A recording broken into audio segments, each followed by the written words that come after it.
Darshan sir ಬಗ್ಗೆ ಮಾತಾಡ್ಬೇಕು ಎರಡು ಮಾತು, ಅದನ್ನ ನೀವೆಲ್ಲ ಕೇಳಿಸ್ಕೋಬೇಕು, ಸರ್ರು ಕೇಳಿಸ್ಕೋಬೇಕು. ಓಕೆನಾ? ಅಗ್ರಿನಾ? Okay, done, super.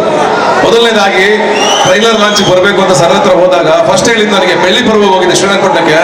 ಊಟ ಮಾಡ್ತಾ ಇರ್ಬೇಕಾದ್ರೆ ಒಂದು ಮಾತು ಕೇಳಿದ್ರು, ಯಾಕೆ ಹೀರೋ ಮ್ಯಾಟ್ನಿ ಇಂದು ರಿಲೀಸ್ ಮಾಡದೆ ಕೂತಿದ್ರೆ, ಫಸ್ಟ್ ರಿಲೀಸ್ ಮಾಡಿ ಸಿನಿಮಾನ ಅಂತಂದ್ರು.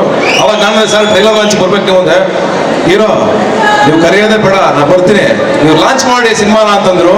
ಅದಾದ್ಮೇಲೆ ಫೋನ್ ಮಾಡಿದೆ ನಾನು, ರಚಿತಾ ಅವ್ರು ಆಲ್ರೆಡಿ ಮಾತಾಡಿದ್ರು. ಆಮೇಲೆ ಫೋನ್ ಮಾಡಿದೆ ನಾನು, ಮಾಡಿದ ತಕ್ಷಣ ಒಂದೇ ಒಂದು ಮಾತಾಡಿದ್ರು, ಹೀರೋ ಯಾವ ಡೇಟ್ ಆದ್ರೂ ಮಾಡಿ, ನಾ ಬರ್ತೀನಿ. ರಚಿತಾ ಅವ್ರು ಇದ್ದೀರಾ, ರಚಿತಾ ಅವ್ರು ಇದ್ದಾರೆ, ನೀವಿದ್ದೀರಾ, ನಿಮ್ಮಿಬ್ಬರಿಗೋಸ್ಕರ 100% ಬರ್ತೀನಿ ಅಂತಂದ್ರು, ಬಂದಿದ್ದಾರೆ. ಅಂಡ್ ಅವರಿಗೆ ನಾವು ಯಾವಾಗಲೂ ಋಣಿಯಾಗಿರ್ತೀವಿ ಸದಾ ಕಾಲ. ಬ್ಯೂಟಿಫುಲ್ ಮನಸ್ಸುಗಳನ್ನು ಹಿಡಿದು ಎಲ್ಲಾ ಸಿನಿಮಾಗಳಿಗೂ ನಾವು ಯಾವಾಗ ಕರೆದಾಗಲೂ ಬರಲ್ಲ ಅಂತ ಅಂದಿಲ್ಲ. ಆ ಪ್ರೀತಿ, ಆ ವಿಶ್ವಾಸನ, ಆ ನಂಬಿಕೆನ ಖಂಡಿತವಾಗ್ಲೂ ನಾವು ಉಳಿಸ್ಕೋತೀವಿ. ಒಂದೆರಡು ಮಾತು, ರಚಿತಾ ಅವರು ಅಫ್ಕೋರ್ಸ್ ಈ ಸಿನಿಮಾಗೆ ನಾನು ಅವಾಗಲೇ ಹೇಳ್ತಿದ್ದೆ ಕಿರೀಟ ಇದ್ದಂಗೆ ಅಂತ. ಅಂಡ್ ಅತಿಥಿ ಪ್ರಭುದೇವ್ ಅವರು, ಪೂರ್ಣ ನಾಗ ಮತ್ತೆ ಪೂರ್ಣ, ಶಿವರಾಜ್ ಕೇರ್ಪೇಟೆ, ಅಂಡ್ ಮಂಜಣ್ಣ, ಮತ್ತೆ ನಮ್ಮ ಚಂದನ್ ಸುರೇಶ್ ಅವರು, ಹಾಗೇನೆ ಇಡೀ ಮೀಡಿಯಾ, ಆನಂದ್ ಆಡಿಯೋ ಎಲ್ಲರನ್ನ ನೆನೆಸ್ಕೋತೀನಿ ಈ ಸಂದರ್ಭದಲ್ಲಿ. ಹಾಗೆ ಸ್ಪೆಷಲ್ ಗೆಸ್ಟ್ ಆಗಿ ಬಂದಿರೋ ನಮ್ಮ ಧನಂಜಯ ಗೆಳೆಯ, ಯಾವಾಗಲೂ ನನ್ನ ಜೊತೆ ನಿಂತಿರ್ತಾನೆ ಬೆನ್ನೆಲುಬಾಗಿ, ಅವನು ಕೂಡ ಸ್ಪೆಷಲ್ ಥ್ಯಾಂಕ್ಸ್.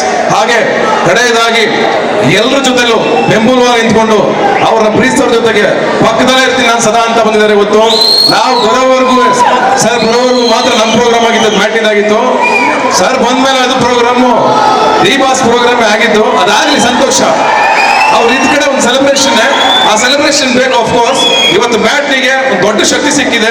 ಅಫ್ಕೋರ್ಸ್ ಮ್ಯಾಟ್ನಿ ಇವತ್ತು ದೊಡ್ಡ ಮಟ್ಟಕ್ಕೆ ರೀಚ್ ಆಗಿದೆ ಅವ್ರು ಬಂದಿದ್ರಿಂದ. ಅದು ನಿಜ, ಅದು ಅದನ್ನ ಸುಳ್ಳಲ್ಲ, ಅದನ್ನ ಒಪ್ಕೋಬೇಕು, ಪ್ರೀತಿಯಿಂದ ಅಕ್ಸೆಪ್ಟ್ ಮಾಡ್ಕೋಬೇಕು. ಥ್ಯಾಂಕ್ ಯು ಸರ್ ಬಂದಿದ್ದಕ್ಕೆ. Thank you so much. ಹೆಚ್ಚಿನ ವಿಡಿಯೋಗಳಿಗೆ ಪ್ರತಿಧ್ವನಿ ಯೂಟ್ಯೂಬ್ ಚಾನೆಲ್ ಸಬ್ಸ್ಕ್ರೈಬ್ ಮಾಡಿ, ಬೆಲ್ ಐಕಾನ್ ಕ್ಲಿಕ್ ಮಾಡಿ.